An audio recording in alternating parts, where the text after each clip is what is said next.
Let's talk about matrix operations in chemistry.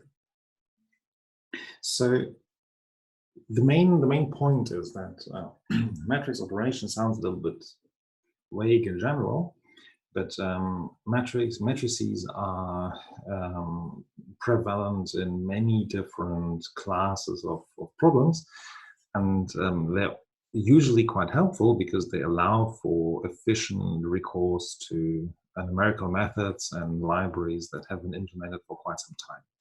So a good part of what you have in NumPy, a good part of the high-level routines that you see there in order to calculate various properties of matrices are in fact encapsulated Fortran libraries that have been around for a very long time and therefore are reasonably optimized. And maybe also relevant in that regard is that these libraries typically define interfaces. So BLAS and LAPACK are maybe names you may have heard. And these are interfaces, not precise libraries, meaning that the same algorithms exist in supercomputers on your local machine as implemented in NumPy, and they're all tailored towards this particular task. So a huge amount of optimization and programming time went into the efficient design of these libraries, and therefore it's a great idea to use them wherever possible. Of course, for a better understanding, you might want to re-implement some of the algorithms, at least the more basic ones that are in those libraries. And I believe that, at least for the PC4 lecture, some of you will do that. But in practice, it's usually a good idea to reuse the libraries there. I would like to briefly talk about the main things that you can calculate from a matrix and why do we care about in chemistry, because this is not a general numerics lecture, is about to be linking to chemistry. So let's have a look at four different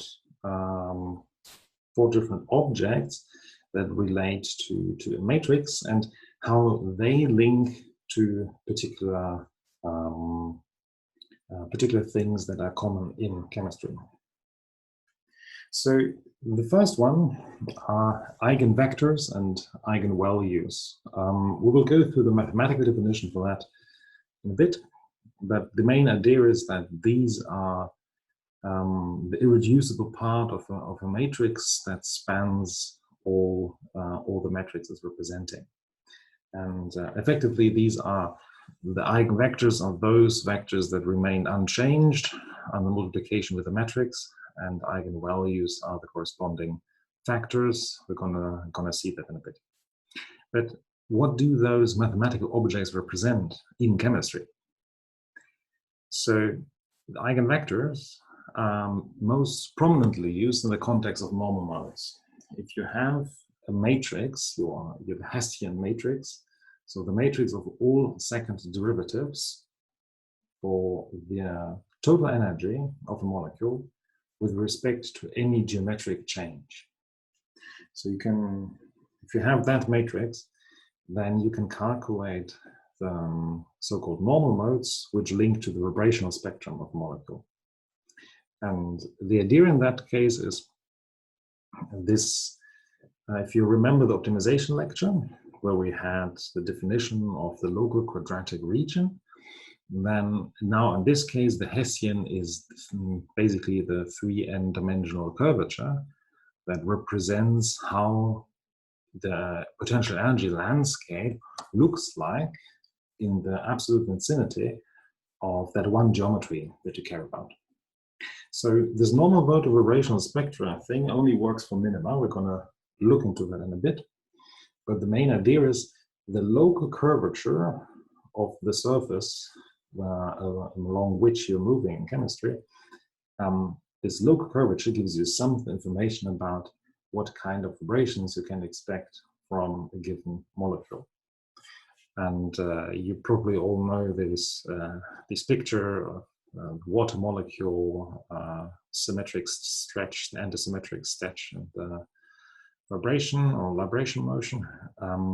So that's exactly that picture, and I'll show you how to calculate that in a little bit. So the normals relate to the vibrational spectra, so something that you can measure, and they most importantly relate to the energy positions, so to the wave numbers of your individual peaks. They do not relate to the intensity of said peaks, but that's something that goes beyond what we're doing here. Another part where you might encounter eigenvectors is if you analyze data. So that's the principal component analysis. And the idea would be the moment you have a large multidimensional data set, you'd like to understand where does this data set, so where does the information come from, what is the most important dimensions in this. So principal component analysis is commonly used as a method to reduce complexity and to reduce dimensionality. This is often done in the context if you want to make models more understandable.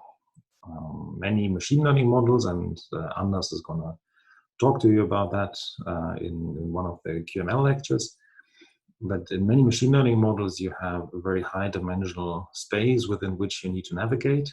And while the high dimensionality of the space makes it easy, or is helpful, that doesn't make it easy, but it's helpful to reach good accuracy and highly relevant accuracy. And this still makes it slightly harder for humans to actually follow what's the design component, what's the design principle behind that. And the principal component analysis is one of the tools that you have in order to see if I have all this high dimensional regression explaining something like molecular activity, how can I understand which features are the most important ones, and then maybe have some simple back on the envelope model that works reasonably well but isn't perfect because all the high dimensions are missing, but the majority of the explanatory value of the model would be included. So principal component analysis might be another way, also in analysis of experimental data, where you might encounter eigenvectors. So the eigenvalues are typically useful in two contexts. The one is they correspond to the energy levels of the Hamiltonian, and the other one is they allow for molecular graph comparison. This I will show in a bit. So the eigenvalues, more precisely their total set, so all eigenvalues altogether, they allow you to compare molecules and to have a criterion in order to tell apart whether two molecules possibly can be the same or whether they can't. Now, in these two are highly related. So you can only get, in practice, you typically get only both at the same time, even though you can get one without the other.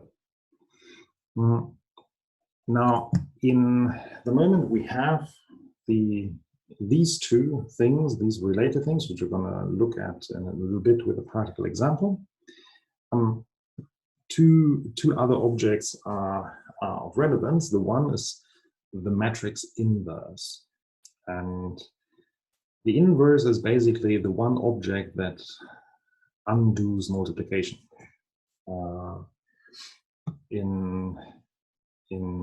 With regular numbers, it would be the inverse to x is 1 over x if it exists. And this is a very powerful concept. The only catch is that matrix inverses have not necessarily favorable properties. So for example, if you have a matrix that is 0 almost everywhere, the matrix inverse typically is not 0 almost everywhere.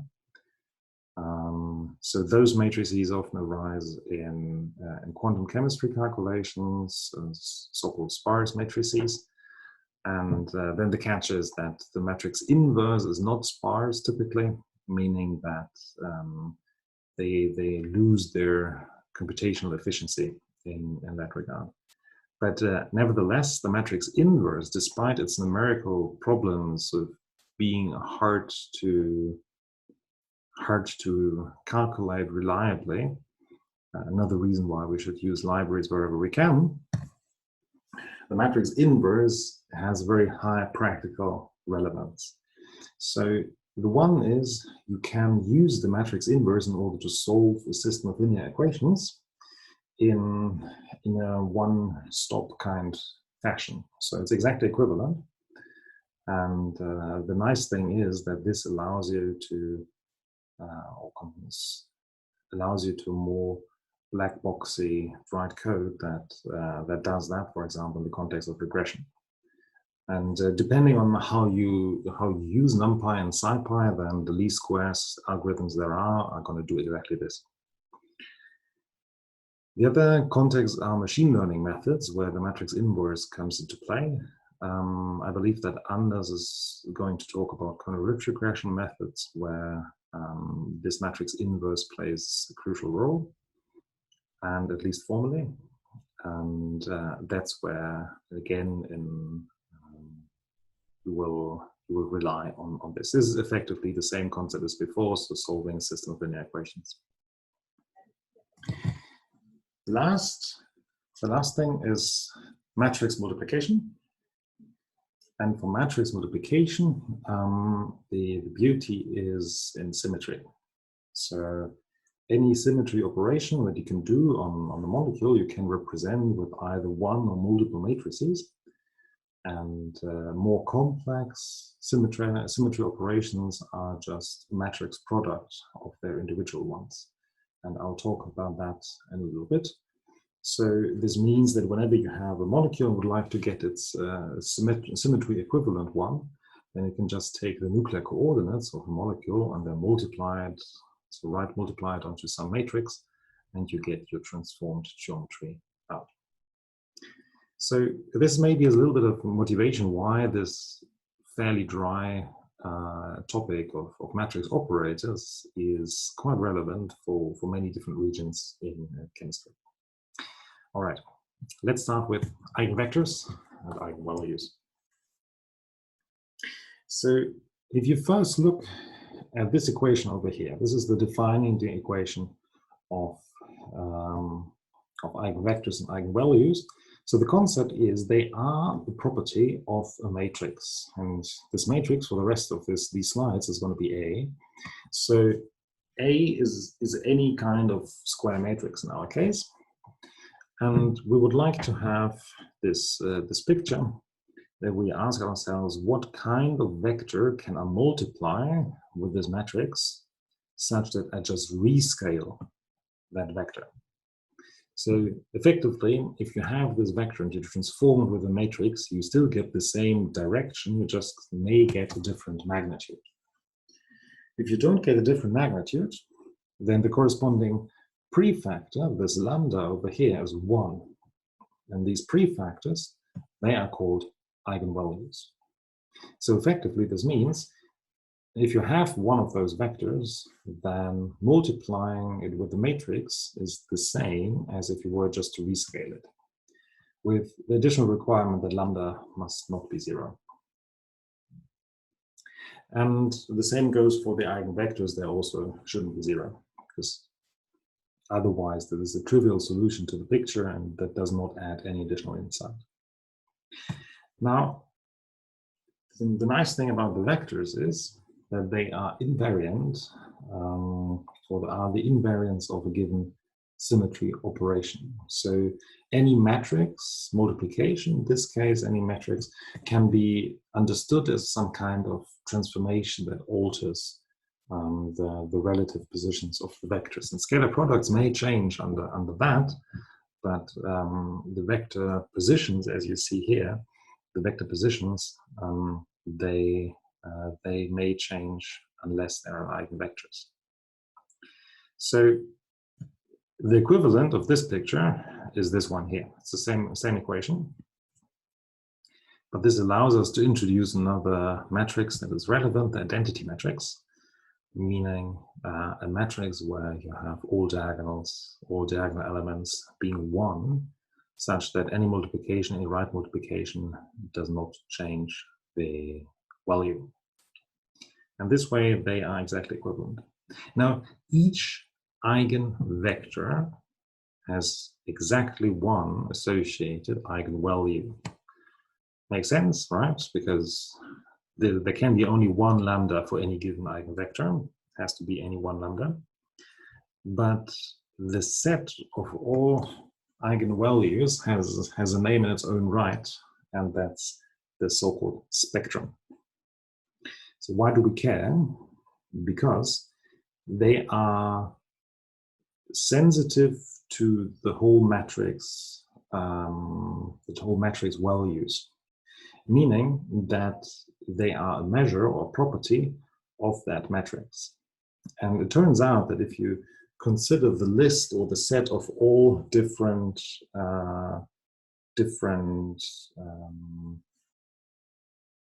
eigenvalues, then they become a characteristic of the matrix, which you can use in order to distinguish things.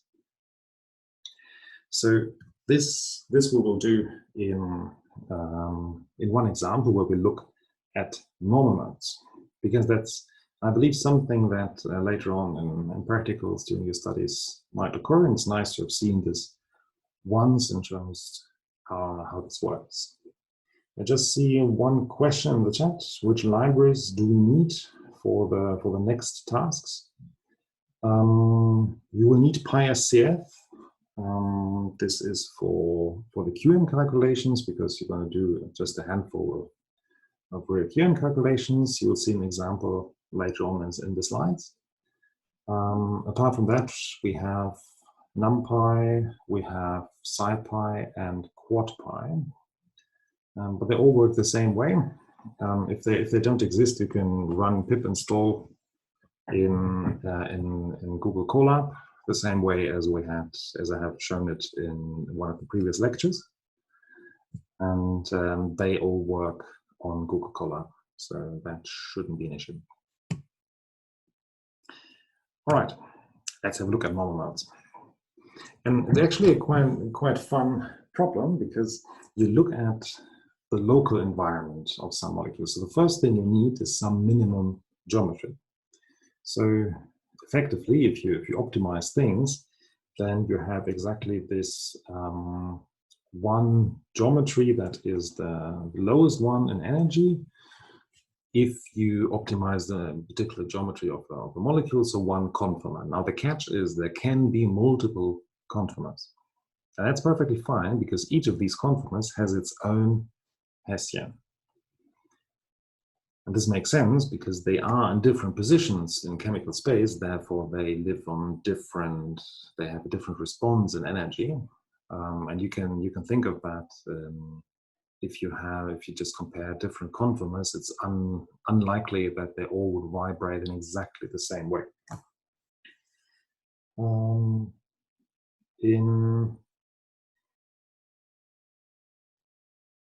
Okay, Julian, I'm going to come back to the question, but at the end of that, because I would like to go through the normal modes in one go. Let me come back to that. Okay, so the main idea is now we calculate this particular local curvature. And you see the object here on the right, so the Hessian is H. So this is the second derivative of the total energy of a molecule with respect to one nuclear position. And on the diagonals, you have all the pure second order derivatives. And on the off diagonals, you have the partial derivatives with respect to any combination of nuclear coordinates, because it's second order. So there is this partial derivative of E with respect to the two positions. So this could be the X coordinate of the first atom, and this could be the Y coordinate of the first atom, but they can also be on different atoms, because the total molecular geometry is described by 3n numbers, so 3n coordinates, where the n is the number of total atoms that you have. So this would be a 3n by 3n matrix. And this is all combinations between the different pairwise descriptors in there. And as you may have guessed, this is completely symmetric, because here, this second order derivative of the energy with respect to the first and the last position in your coordinate vector is of course the same as the partial derivative with respect to the first and the last element in your coordinate vector. So this thing is symmetric, and you need to calculate the upper triangle. Now, when we discussed optimization algorithms, I mentioned that Hessians are expensive. And now you see why, because this is 3n times 3n minus n, and then half of the rest, right? So this is an awful amount of calculations that you have to do in order to get these local modes. Now, luckily, in some special cases, which we also discussed in optimization lectures, these things exist analytically. So somebody sat down and said, if I have some energy expression, then what's this? And then figured out how the general equation for this looks like, the energy expression, if you already have the energy expression. And that's what many QM codes do, and that's one of the reasons why we use PySCF for this case, because PySCF can give you the analytical expression for this. We discussed finite differences, so what to do if you wouldn't have these different gradients. So if you wouldn't have this expression somewhere, then we'd need to do many more individual calculations, and that's very slow. It's even more slow than this approach. So that's why we're using PySCF for this kind of calculations. Okay, so keep in mind, you can only do that if you are in at least some local minimum or in at least a transition state. Otherwise, you don't get, so in settle point and optimization speak. Otherwise, you don't get can't use the modes that come from out of that. The Hessian is perfectly valid wherever you are. I mean, we talked about that in optimization algorithms. You can place yourselves on any point on the potential energy surface and then go downhill in order to minimize the molecule. The Hessian is valid everywhere, exists everywhere. But the special meaning of vibrational modes, those only carry weight if you are in a local minimum. So how does it work? So the idea is we calculate the mass-weighted Hessian. You can derive that from Newton's law, but what you want is the mass-weighted Hessian that looks like this. So the ij are the indices of the matrix, and the mass-weighted Hessian shall be called F. So the index ij would be the Hessian ij times the square root of the two masses involved. So this would be the atom mass for the atom in position I, and this would be the atomic mass for the atom in position J. Keep in mind that ij do not relate to the atoms, they relate to the coordinates, because every atom has x, y, and z coordinates. So in fact, there's 3n i's and 3n j's. So basically, it's a rescaled version of the regular Hessian. So the Hessian we get from PySCF, and then we do the rescaling, and then we're fine. From this mass-weighted Hessian, though, the eigenvalues correspond to the vibrational frequencies, and the eigenvectors correspond to the normal modes, so to the corresponding motion of the atoms in that frequency. Okay, so that's the basic concept. Now, how would we do that in Python? And this is meant to be a course where you see how that works. So I have one example code over here, and I would like to walk you through that code. One of your exercises is going to be to do something like this on a different molecule. And it's largely the same code, it's not exactly the same code, but the main story behind this is it helps if you understand what these things are doing in order to work on the exercise, but also in order to do this or similar things yourselves.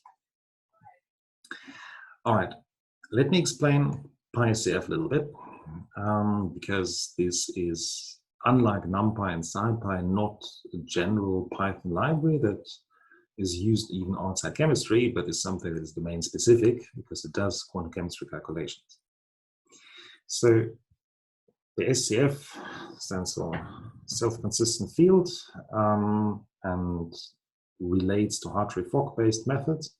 But PySCF has this and other methods implemented. So many different quantum chemistry calculations you can do in PySCF. Maybe you guys know Gaussian.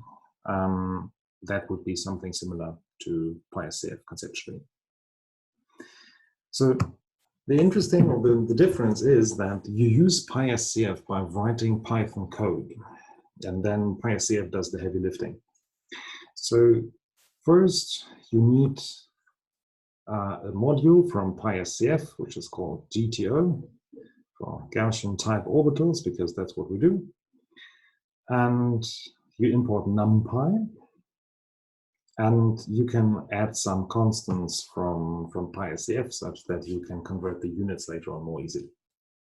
So effectively, this means anything which has to do with QM calculations, you want to use PySCF form, and for anything else, there's NumPy. PySCF is reasonably well documented.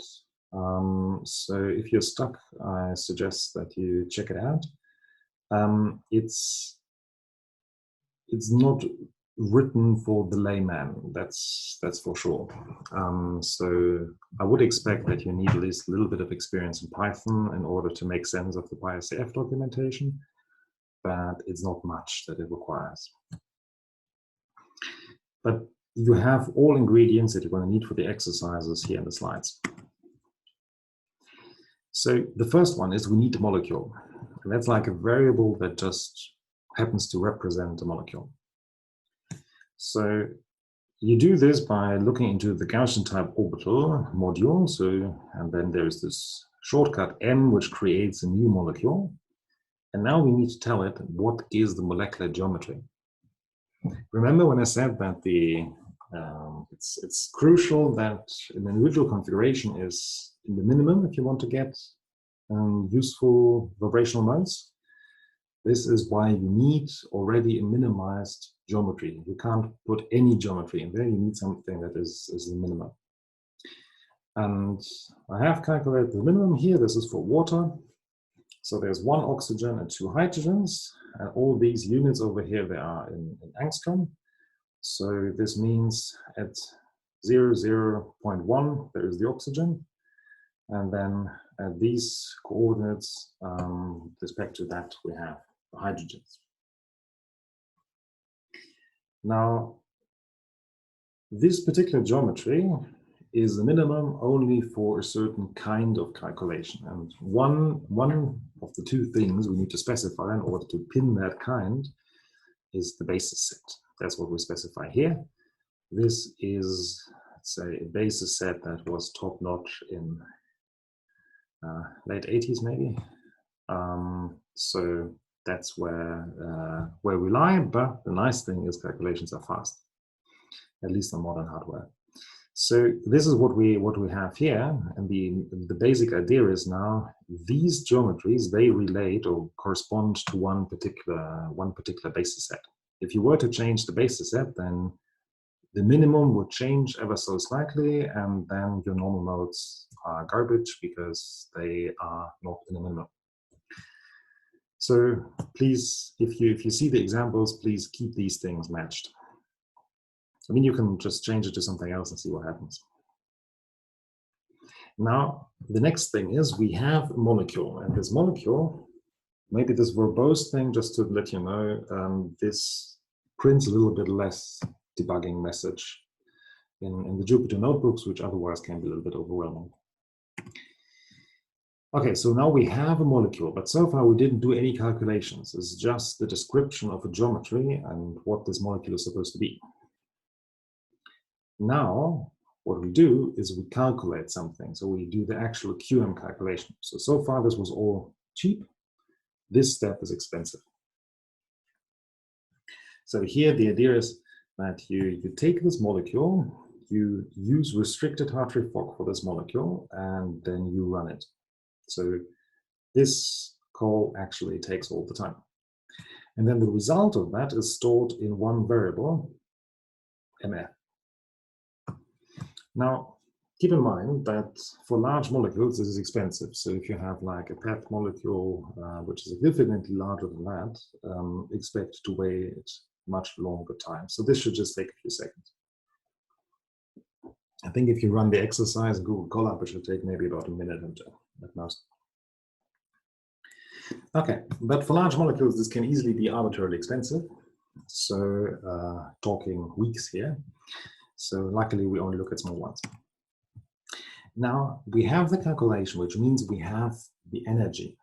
We know that a water molecule in restricted Hartree Fock with this basis set and this geometry has some energy. What we don't know is how would that energy change if we were to change the position. So how would it react to, say, change in this entry or a change in that entry? And this is exactly the Hessian. So the Hessian would be precisely the matrix of these responses. And this is what we calculate here. And again, we start from this calculation, so such that PyCF knows which one we're talking about. We calculate the Hessian, and then kernel actually gives us the matrix, the result. So then the variable Hessian contains this 3n by 3n matrix of the local energy curvatures. Now the problem is that PySCF is peculiar about the way how it stores that Hessian. And the main reason for that makes sense if we maybe go back to this matrix definitions.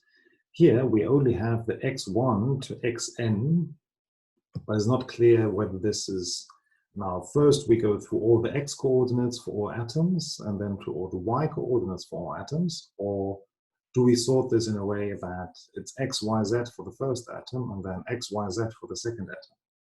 So row first or column first are two options in here which are not specified in the Hessian part, and that's why in PySCF we need PySCF wants to be a little bit more explicit about that, and this means that we have to change the way how the NumPy array looks like. So in PySCF, if you get the Hessian, you actually get a 4-dimensional array, and the 4-dimensional array has 4 axes. There is atom 1, atom 2, and then dimension, so x, y, z, that belongs to atom 1, and the dimension that belongs to atom 2. So this means if you want to get the second order derivative of the energy with respect to the x coordinate in atom 1 and the y coordinate in atom 2, then you would ask this variable Hessian here for 1, so in fact 1, 2, 0, no 1, 2. And since it's all 0 based, the NumPy array indexing would be 0, 1, 0, 1. Now this is not terribly helpful.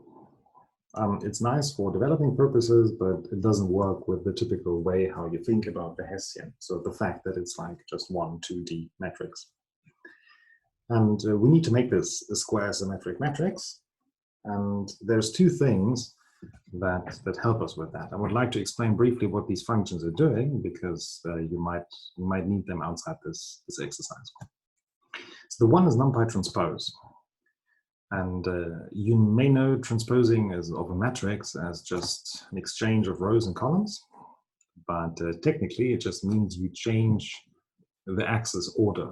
So whether you go first in rows and then in columns, or at first in columns then in rows, that's the mathematical transposing of a matrix. And NumPy transpose does the generalized fashion of that. So basically, it changes the order of the axis. And if you don't give anything else, then it just reverses the order. So in a 2D axis, you essentially flip around, in 2D matrix, you flip around the matrix, but nothing else.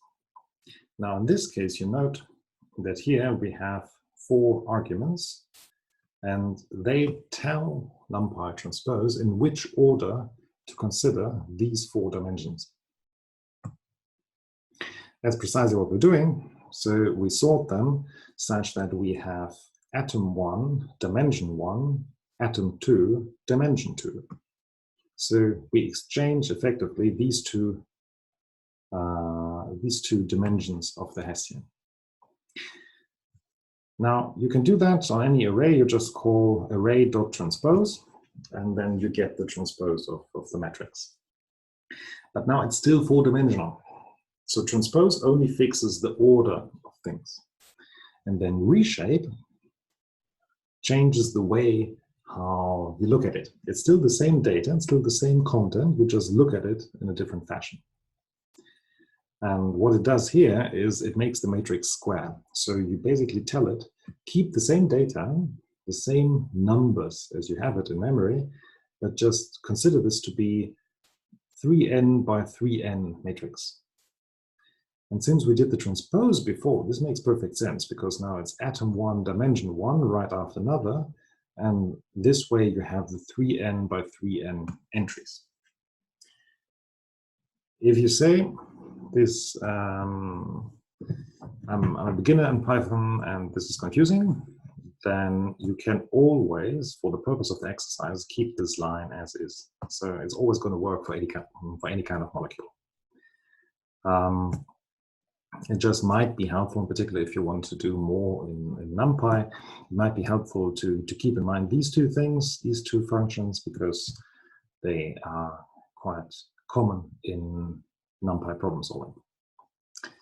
Okay, so now we have the Hessian. So basically I overwrite this variable over here. So now we have replaced the Hessian that we get from PySCF with the Hessian that looks like the one that we had on a piece of paper. Because effectively we're implementing what's written on that one slide.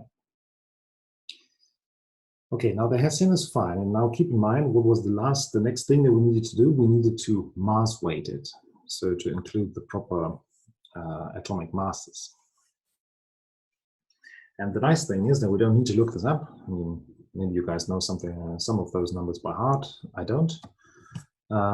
So if you want to get isotope averaged atomic masses, then you can just ask PySCF like so. So it's a property of the molecule because the molecule knows which elements you care about. And then you can ask the atomic mass list, and what you're going to get in this new variable atomic masses is 3 numbers for the 3 elements you have. So second and third number are going to be the same. Now, the problem is that we have 3n elements, and so far atom masses is n entries long. So 3 entries long, we would like to have 9 entries. And this is because we have oxygen XYZ, hydrogen XYZ, and hydrogen XYZ. So we need to take each number and repeat it a certain amount of times. And NumPy can do that for us. So no for loops required. We can just tell NumPy to repeat whatever is an atom masses 3 times, which means the first entry 3 times, the second entry 3 times, and the third entry 3 times. If you'd rather have it in the order of 1 to 3, 1 to 3, that's NumPy tile. So that's also included in NumPy. But the main point is that this way we have now converted atom masses into a 9-element vector, or more precisely a 3n vector for us, and that's precisely what we want. Because now we can calculate this scaling factor, the reweighting. Maybe I bring up the equation again. So the mass-weighted Hessian F was the element of the Hessian times the square root, 1 over the square root of the product of the 2 masses. So this means we now need to calculate exactly this. And NumPy outer, this maybe this is the best starting point to understand what this line is doing. NumPy outer is the pairwise product. So you just give 2 vectors, which in this case are the same. And now this produces a 3n by 3n matrix, where each element, ij, is just this pairwise multiplication. So it's just, technically it's an outer product. If you like the index notation more, then this is the what you get. So for every vector element I and j, you get the pairwise products. So 1 over square root of that gives us exactly our prefactors. So now it's important to keep in mind, that's why we have this exercise, it's important to keep in mind that these operations, like numpy square root, they act element-wise. It's not the matrix square root. And same for the multiplication, the next line, that's not the matrix multiplication, it's an element-wise multiplication. So this way we just get the convenience of writing briefer code, shorter code, but without having to write 2 nested for loops every time for every row and every column in our database.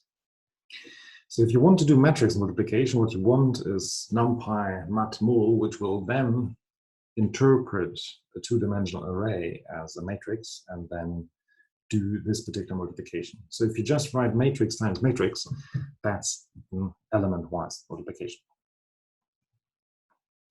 So the result of that is exactly our weighted Hessian, because now for every element we have done the element-wise multiplication of the entry in the Hessian with 1 over square root of the 2 involved masses.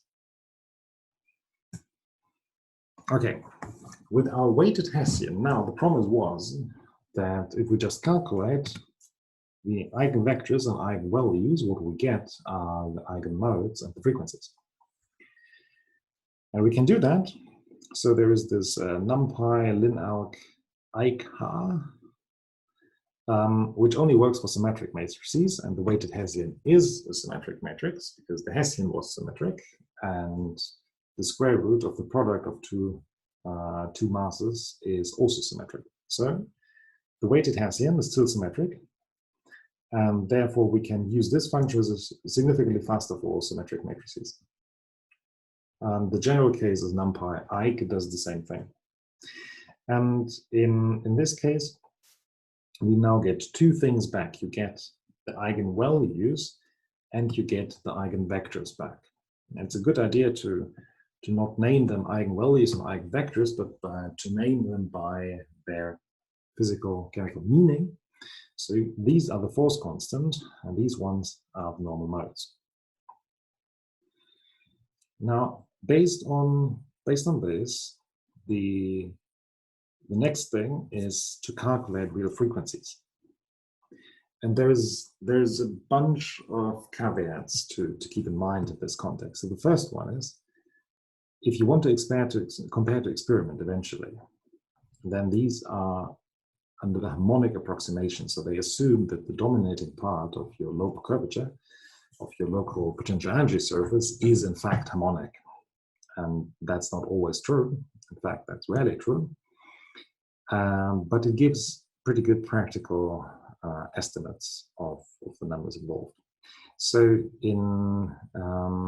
that's the one thing. The other thing is, you have invariance in your system because of physics and not because of the particular molecule. And there are 6 of those invariants, namely 3 translational and 3 rotational degrees of freedom. The idea is, if I have a molecule, then the molecule is the same and acts the same if I move it in space in any direction, or if I rotate it in space in any direction. Since there are 3 dimensions, this means that 6 degrees of freedom in this picture for water are small or negative in this case. So it's not completely cleanly written. You can, the smartest way will be to project them out, but this goes beyond of what we do in this course. So as a workaround, what we do is we just take the absolute value and then look at the residual frequencies. The frequencies are the square root of these force constant. That's why, again, we use numpy square root, and this is, again, the element-wise square root. So now we have frequencies which we can convert to wave numbers to compare this to the typical way how they're written. So these next two lines, they just compare it, convert it to wave numbers. And then the last ones give us the three largest frequencies there are in this whole vector, which only works for water because there's exactly three we're looking for. But now we see we have started from this geometry, and now we know the vibrational frequency of this molecule in wave numbers. And now in principle, you can go ahead and compare this to experiment and be very dissatisfied because this is awful. But of course, you would do that with better methods and more accurately. And it's nice that we have these predefined constants in PySCF, so we don't need to worry about that. There's one thing. This is such a common task that PySCF can do it on its own. I strongly suggest to use that maybe for comparison purposes, but not for much more. The main point now is that here in PySCF, you can do the same thing. You can define a molecule. You can also load this particular analysis function, harmonic analysis. And what you do is you do the same Hartree-Fock calculation that we did over here. You do the same Hessian evaluation that we did over here. And then you tell PySCF to do an harmonic analysis, and PySCF is going to do all the rest. This way you get, for example, here the frequencies, and you see they're exactly the same, because that's what it's the same mode of calculation. So the main story behind that is it's convenient and nice to use this side of things, but it makes no sense to use the high-level library without having at least a chance of understanding what it does under the hood. That's why one of the exercises is going to be to follow this procedure on the left and implement your own way of calculating the vibrational frequencies. Are there any questions to the normal mode calculations in this context? Otherwise, we're going to move on. I don't see anything in the chat. Okay. So the main point is treat PySCF as a method, as a program to give you energies for some fixed molecular geometry. And then work with the results coming from that. All right, so this is the eigenvectors and the eigenvalues that we looked at. Now I would like to illustrate another reason or other point where matrices become important and where they are actually quite helpful. And this is an adjacency matrix. So an adjacency matrix is a matrix where you have a 1 in field ij if and only if there is a bond between the atoms I and j. And so, for example, if you consider this beautifully drawn water over here, then we have the 1, 2, and 3 as the labeling of the atoms. So there is a bond between 1 and 2. There is none between 1 and 3. This is what you see here. This is the adjacency matrix that belongs to that. So there is a 1 between 1 and 2, and there is a 0 between 1 and 3. Note that the diagonal is completely 0, so there is no bond between an atom and itself, logically. So therefore, the diagonals are all 0 in an adjacency matrix.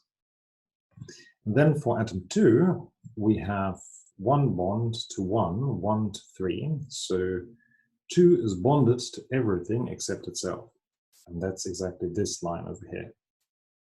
And then we have 1 and 3 are symmetrically the same thing. So 3 is bonded to 2, but not to 1. So here 3 is bonded to 2, but not to 1.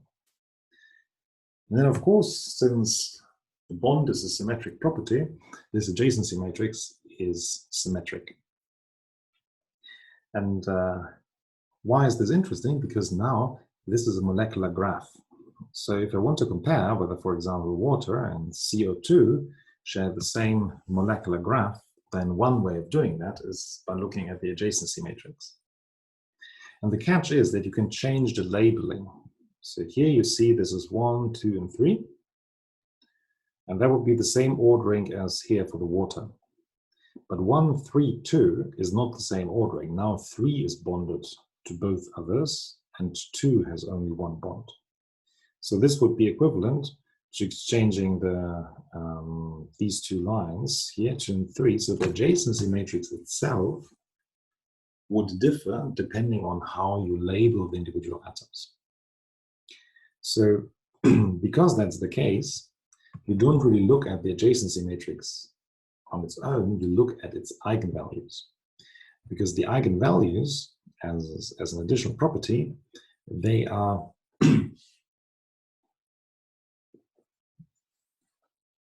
the eigenvalues as an additional property, they are invariant under any permutation you can come up with. So this means that labeling, the ordering of the atoms doesn't really matter. You can look at the set of eigenvalues alone. And this is not perfect because you can have the same set of eigenvalues for different molecules, but you rarely do. So as a preliminary fast check to compare different molecules, this is very helpful. And in fact, there is a whole area of math dedicated to understanding the spectrum and what the consequences that you can build just from the eigenvalue spectrum and spectral theory. And it's particularly helpful if you look into molecular comparison problems. Now, a particular case, what we have would be the eigenvalues plus minus square root of 2 and 0. And this means that there are two equivalent paths in this picture, which makes sense because we have 1, 2, and 2, 3. These two hydrogens are the same, or these two oxygens would be the same.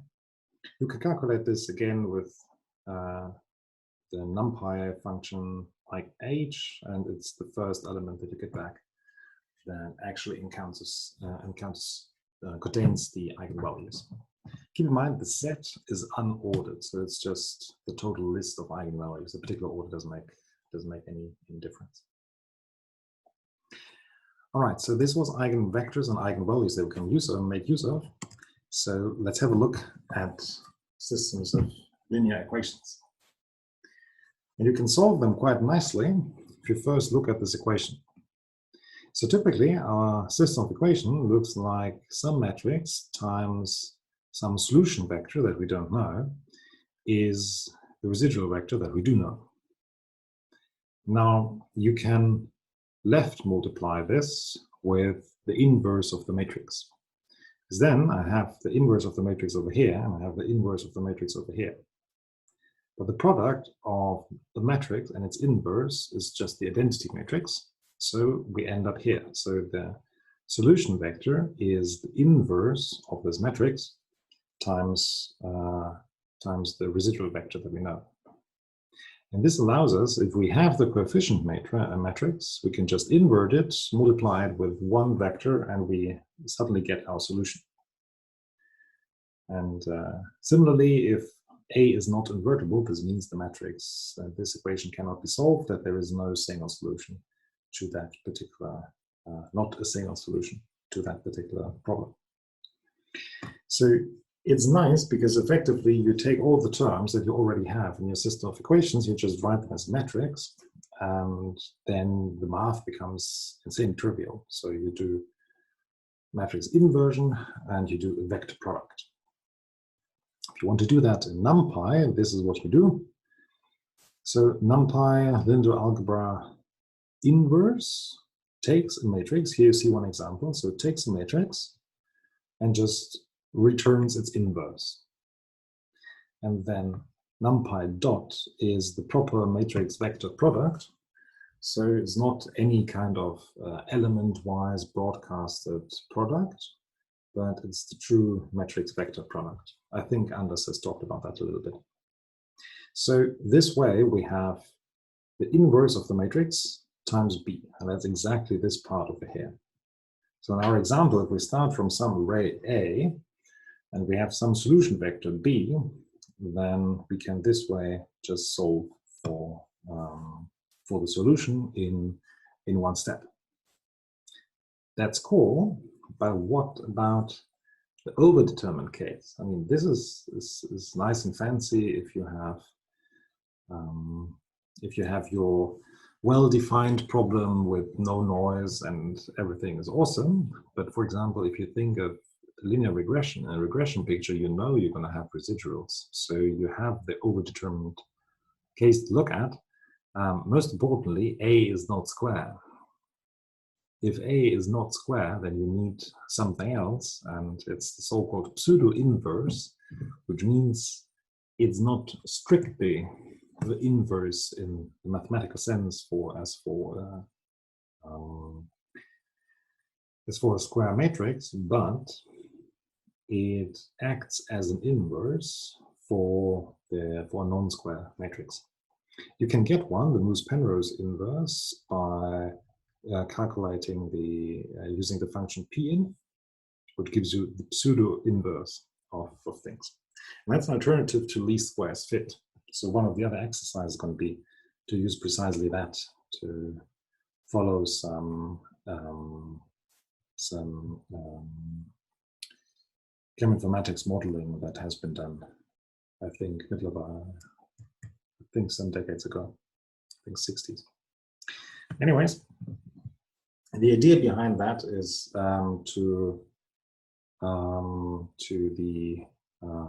an alternative to least squares fit.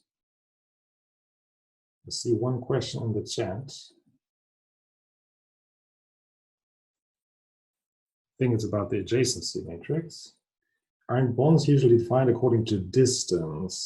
So that if a carbon-carbon bond is covalent, if and only if it's less than approximately 1.5 angstroms apart. How do you distinguish between a bond and the diagonal elements where the element distance is 0? Now, this bond definition, it's a nasty business. There is no agreed upon strict definition when you have a certain bond or when you don't. That's one of the main problems in recognizing molecules if you have 3D coordinates, because then the catch is how you do that. How do you get some molecular geometry and then tell people how the bond looks like? One has tried to make this more rigorous by looking at the electron density. So resorting back to the underlying definition of a bond, and then saying, all right, then there should be some special electron density feature, and people have looked and thought about that. It's the electron localization function, which gives you a measure of whether you would expect a bond somewhere or whether you wouldn't. Now, this again suffers from the fact that the response of the molecule is not immediate. So it's not like an on-off measure of things, but you have even the electron localization function gradually decays to no bond. And this then brings you back to defining some threshold.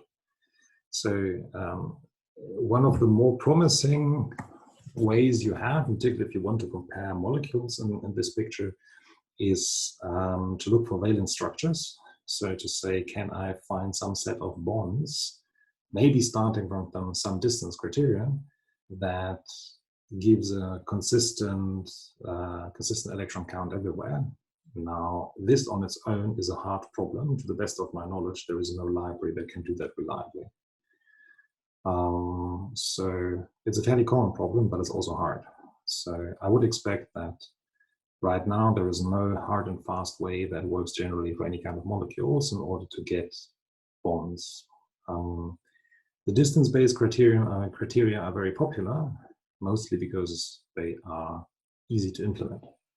The catch is, depending on what kind of molecules you look at, it's very much possible that you have a local minimum that makes no sense whatsoever if you look at the bond count. So in that case, the overall definition on whether you have a bond or whether you don't is fairly hard to achieve, and in the end you're going to need something that just works for the molecules you have. In many cases, distance-based arguments work. Personally, I prefer distance-based as some kind of pre-scan to give you something to start from, and then make sure that the valence rules make sense, and then maybe re-attribute the bonds such that they do make sense.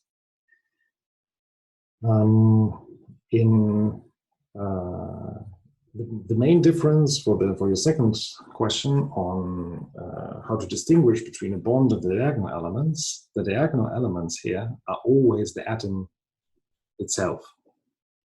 And as long as we can agree on the fact that no atom is ever bonded to itself, then we just know the diagonal is 0.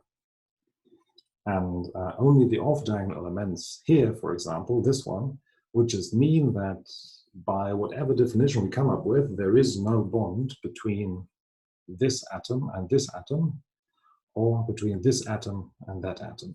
So the adjacency matrix is not transitive in a sense that if A is bonded to B, then B is bonded to C, because otherwise it will be all ones.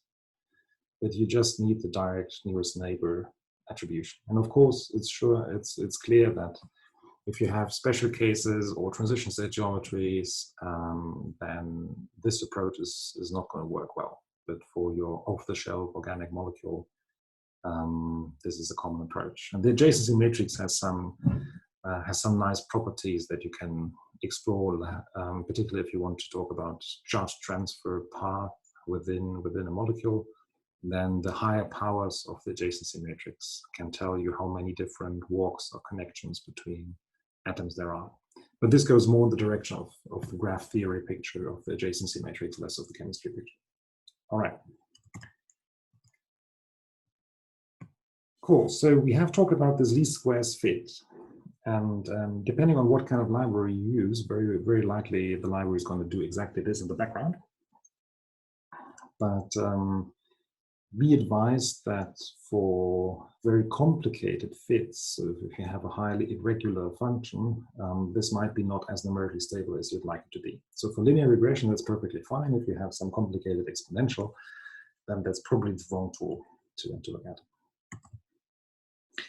Okay.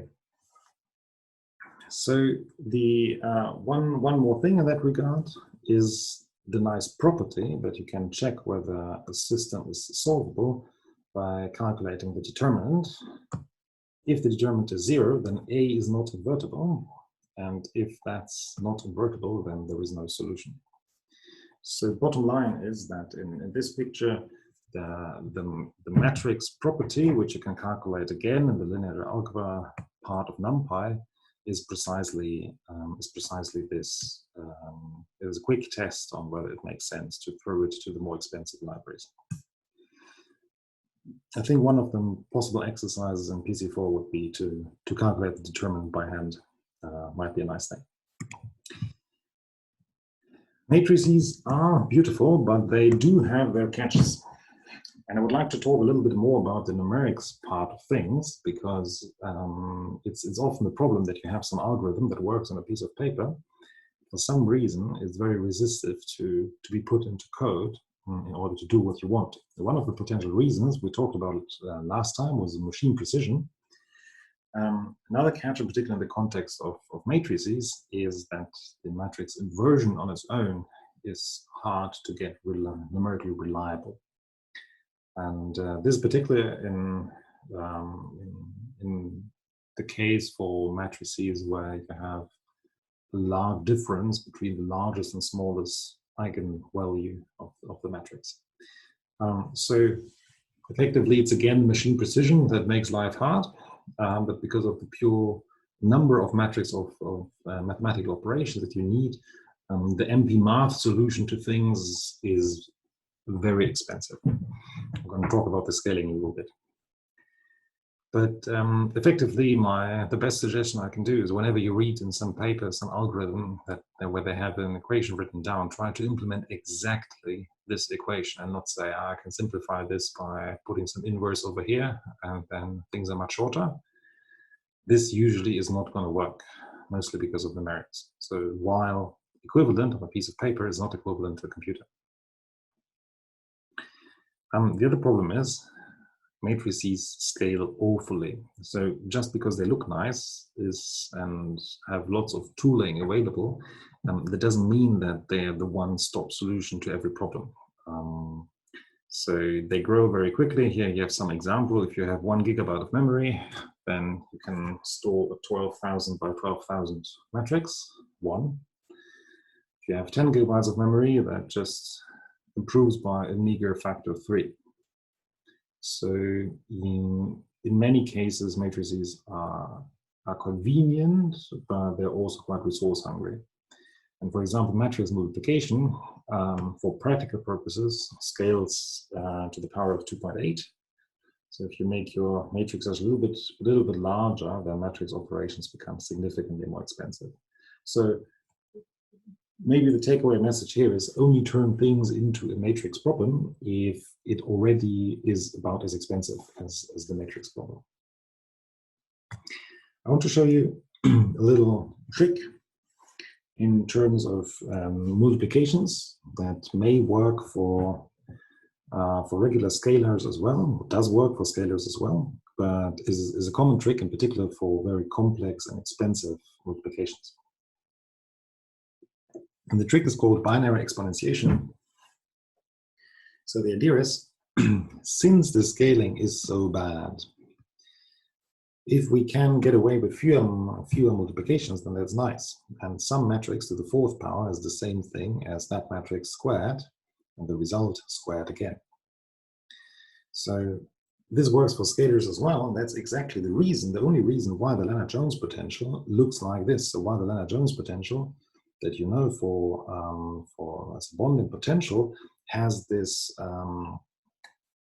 r to 1 over r to the 6 and 1 over r to the 12 potential, even though that's not the most accurate thing you can have. So this repulsive wall here is much better described than exponential, but it's typically described by an r to the 12th term, and that's just because r to the 6 squared is r to the 12th. So the calculation becomes cheaper, and the potential looks nearly the same, not exactly the same. And that's why the Lennard-Jones potential was pretty popular, in particular since back then calculating an exponential function numerically was very expensive. So that's maybe as one of the reasons why whenever you ask about the Lennard-Jones potential, why it looks the way it does. So this way, every time you can save lots of powers if you just can go through at least the nearest power of 2. I want to show that matrix inversion is fairly unstable even with small matrices and small numbers. So one case that is designed to show that is the so-called Hilbert matrix, and each element is calculated by this simple formula. So the ij element is 1 over I plus j minus 1. And this is how the matrix looks like. So it's 1 top left, then it's 1/2 of the diagonal, then it's 1/3 on the diagonals, 1/4 on the diagonals, and so on. And if you do that, and if you say calculate the inverse and then see how much does this differ, because if I have the inverse, then I can multiply the matrix and its inverse. I can see how far away this is from the identity expression. And if I do this, then this is what we have here. So maybe let me quickly explain the code. So we define the Hilbert matrix as a function of n, where n is the number of entries, the columns and rows we have. The Hilbert matrix is squared. So we do that, and then we calculate all i's and all j's. And this is the 2 functions. Repeat we already had, takes one element and then just repeats it n times. And this one over here, that was the takes one element and puts n copies of the whole array, one after another. This way we have a fairly compact way of writing this matrix. 2 nested for loops will do the same thing. Then we can check the inverse. And the idea is, first we take some Hilbert matrix, we calculate its inverse, and then we do this matrix multiplication that I mentioned of the inverse and the matrix on its own, so left multiplication of the inverse. And then this should be, in an ideal world, on a piece of paper, this is the identity matrix by definition. Now, if we calculate the deviation, then we can say we take this product and subtract the identity matrix of same size. So this shape 0 is just n. And then we can return the maximum deviation of that, meaning that if computer math were 100% accurate, then this thing would return 0 every time. Now you can see if we take a very small Hilbert matrix, 3, then this in fact is practically 0, the difference. And the reason is this is 10 to the minus 15, this is the machine precision of the computer. But now if we say take a Hilbert matrix of size 15, then this thing is huge. This means that some element in multiplying the inverse with its matrix is 350. It's almost as if you say some number over divided by that number is 350. And that makes no sense. That's exactly what you see here. So this is the size of the Hilbert matrix. This is the largest absolute error, calculated as the way shown on the left. And you see this goes wrong very quickly, even though the matrices are small and the numbers are easy and simple.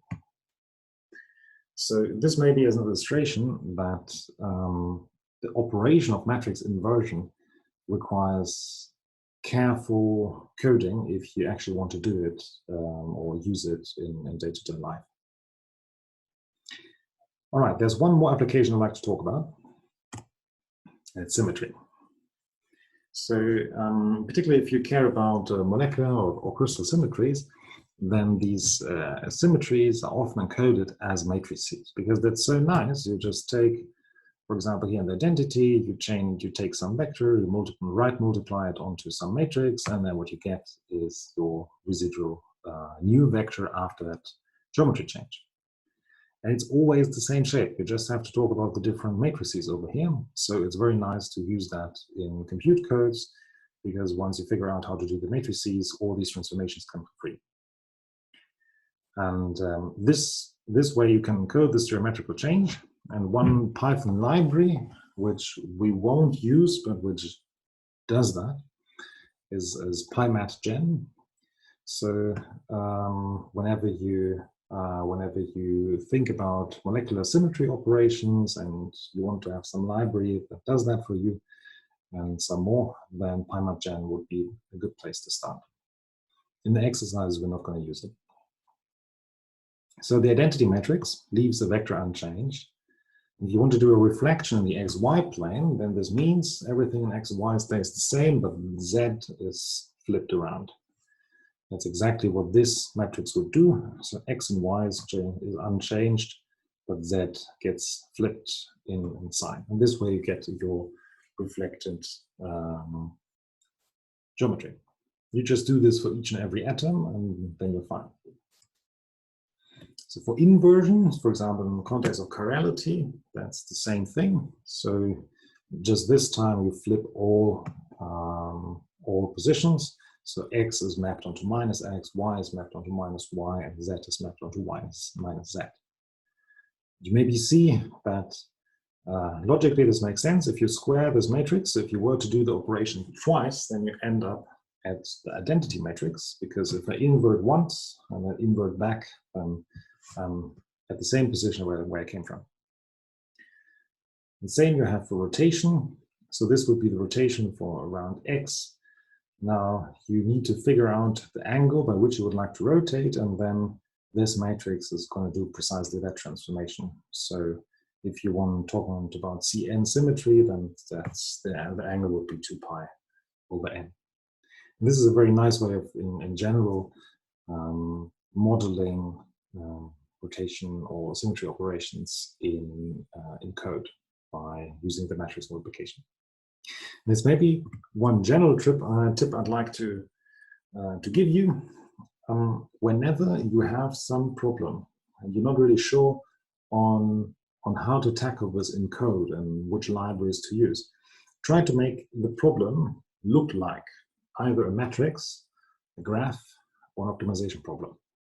Because for these three classes, there is an awesome selection of codes and algorithms that do nearly everything you might want to, and then more. So it's often also from an inside perspective helpful to map this onto this problem class and think about what can I get from this problem class and what would that mean in my particular application.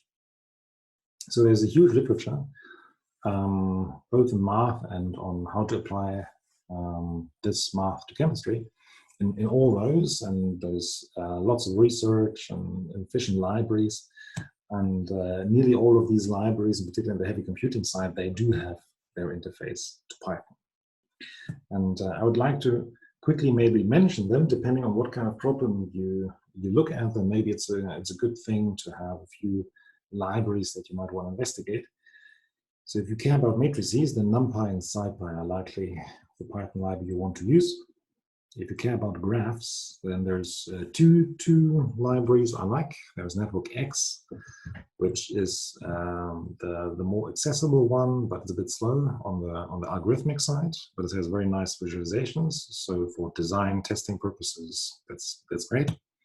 If you want to do number crunching, better use iGraph. It's a little bit less user-friendly, but it's much faster. If you care about optimization, we have talked about SciPy, which accounts as a reasonably easy interface. If you want to go into more detail on global optimization, then one library I can suggest is called Deep. It has a quite technical interface, so you should be comfortable in Python before looking at it.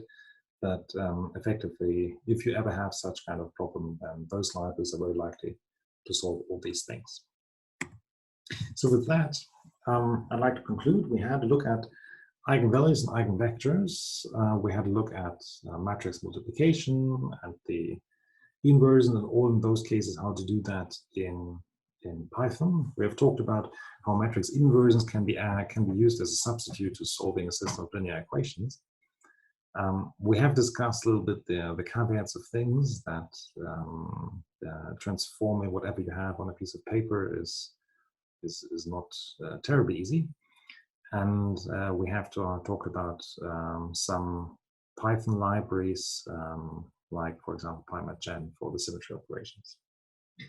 So with that, I'd like to close unless there are any questions. So there was the one question about PySCF commands and how to use that. I hope I'm going to put the slides online, and we have this code example in Python that explains how to do it, and I strongly suggest to work along the lines of the left column. This should give you an idea on what's going on. In the end, there is no way, no substitute for the documentation. So I would always expect that the vast majority of the information that you need is then on the documentation page of the individual project. That's why I talked about the individual functions in the lectures. So the idea is that from the lectures, you know which kind of functions you care about and basically where to start looking in the documentation. In the end, the only way you have this to reliably use that is to look at the documentation and just write some code, solve some test problems. That's one of the reasons why we have the exercises. Maybe reprogram something from the lecture to get a little bit more familiar with that. So I hope that the lecture at least gives you the starting points of things, such that you have a way to generally apply that to your day-to-day problems. All right, I don't see anything else in the lecture, so thank you very much. The exercises are going to be online tomorrow, the new ones, but for the time being, I think you'll have a good day.